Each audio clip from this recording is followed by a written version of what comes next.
PM Narendra Modi के नेतृत्व में एनडीए सरकार के 11 साल आज पूरे हो रहे हैं। इसे लेकर केंद्रीय मंत्री और भाजपा के राष्ट्रीय अध्यक्ष जेपी नड्डा ने एनडीए का 11 साल का रिपोर्ट कार्ड पेश किया।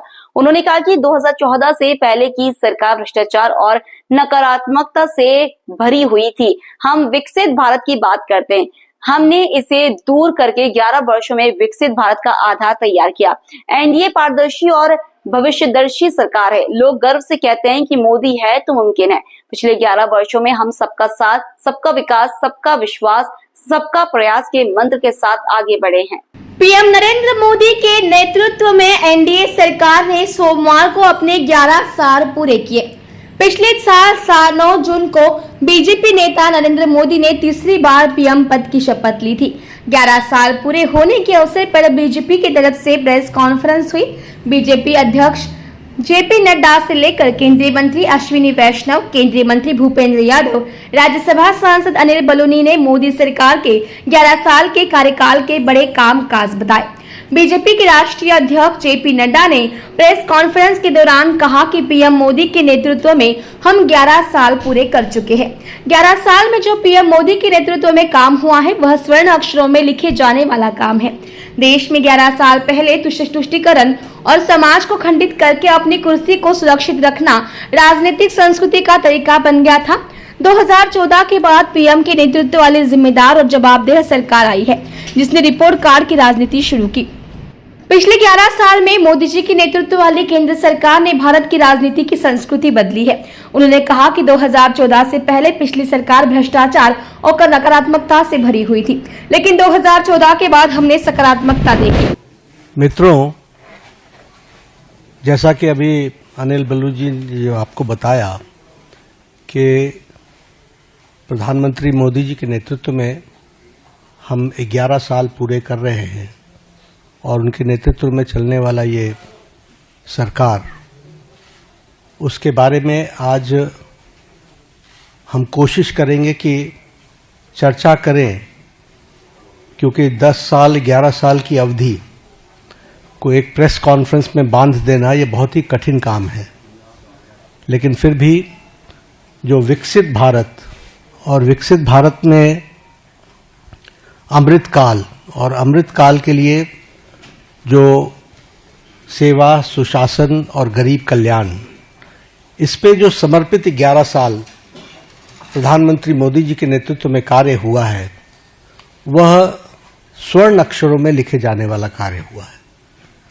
It should be written in golden words, in golden letters, क्योंकि जो काम हुआ है वह अकल्पनीय और अद्वितीय।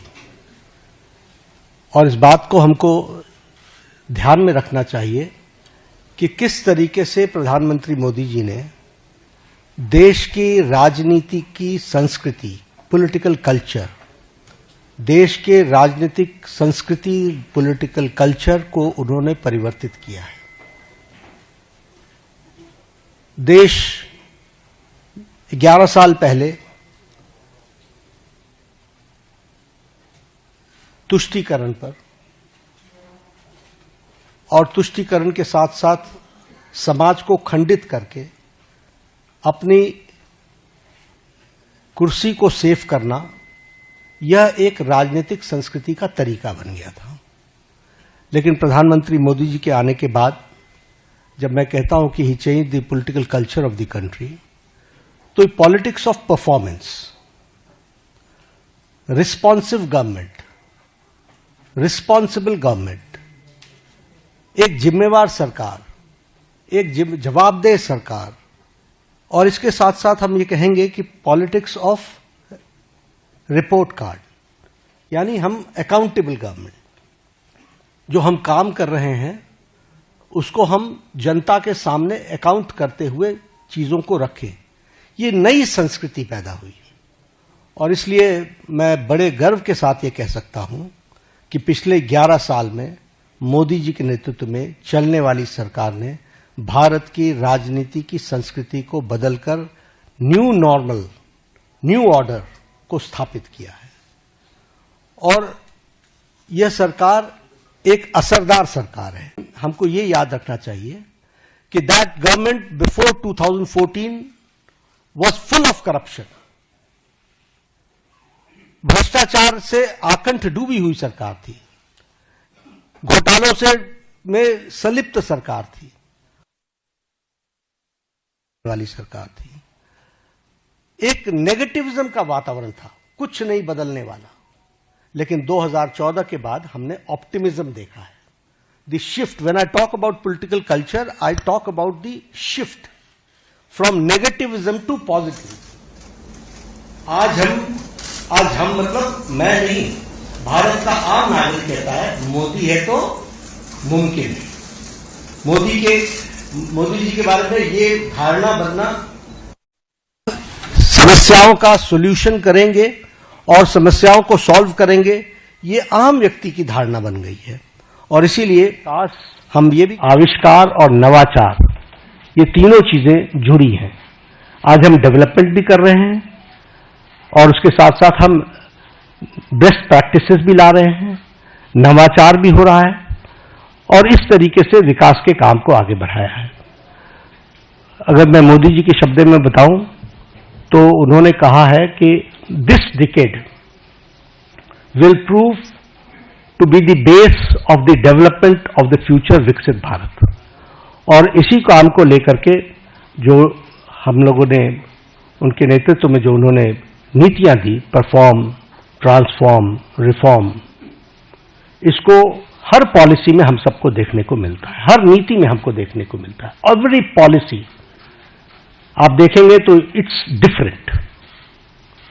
पुरानी पॉलिसीज में भी जो चेंजेस आई हैं वो इसलिए कि रिफॉर्म चाहिए और उसी के साथ साथ हमको ट्रांसफॉर्म करना है और इसके लिए परफॉर्म करना है। और एक बेसिक प्रिंसिपल पिछले 11 वर्षों में हम लोगों ने अडॉप्ट किया और ये मोदी जी की ही सोच रही है, सबका साथ, सबका विकास, सबका विश्वास, सबका प्रयास। बहुत चैलेंजेस भी आते हैं लेकिन उसके बावजूद भी अंडरलाइनिंग प्रिंसिपल हमारा बड़ा स्पष्ट रहा है। अब मैं अगर बोल्ड डिसीजंस की बात करूं तो मैंने कहा कि इतने एक प्रेस कॉन्फ्रेंस में 11 वर्षों के बोल्ड डिसीजंस बता देना ये मेरे लिए बहुत कठिन होगा, लेकिन आर्टिकल 370 को एब्रोगेट करना, पॉलिटिकल नैरेटिव बन चुका था कि दिस इज नॉट पॉसिबल, देश मान चुका था कि दिस इज नॉट पॉसिबल, और वो आर्टिकल 370 धाराशाही हुआ और एब्रोगेट हुआ, वो हम सबको पता है। और आप ही सोचिए, जम्मू कश्मीर के इलेक्शंस को आप कहते थे महज फॉर्मेलिटी है, आप ही लोग कहते थे, सब लोग। लोकसभा में टर्नआउट 58.46% रहा और विधानसभा J&K के इलेक्शन में turnout was 63%। This is the change and this is the result of the bold decision taken. Chenab की चर्चा मैं जरूर करना चाहूंगा कि नरसिम्हा राव जी के टाइम पर शिलान्यास रखा गया था। देखिए गवर्नमेंट के एक्शन को, नरसिम्हा राव जी के टाइम पर 1995 में रखा गया था और इसको अटल जी ने project of national importance declare किया और पूरा करने का काम प्रधानमंत्री मोदी जी ने 6 जून को, अभी 3 दिन पहले, उसको पूरा किया। वो भी हमको ध्यान में रखना चाहिए। तो इसलिए समस्याओं को टालते रहना ये इस सरकार की न रीति रही न नीति रही। सरकार ने समाज के सभी वर्गों की चिंता करते हुए कोशिश की कि उनके जीवन में सुधार हो और आज पूरी ताकत के साथ हम विकसित भारत की ओर एक लंबी छलांग लेने के लिए तैयार हुए हैं। पिछले 11 वर्षों में मैंने पहले कहा कि अनइमेजिनेबल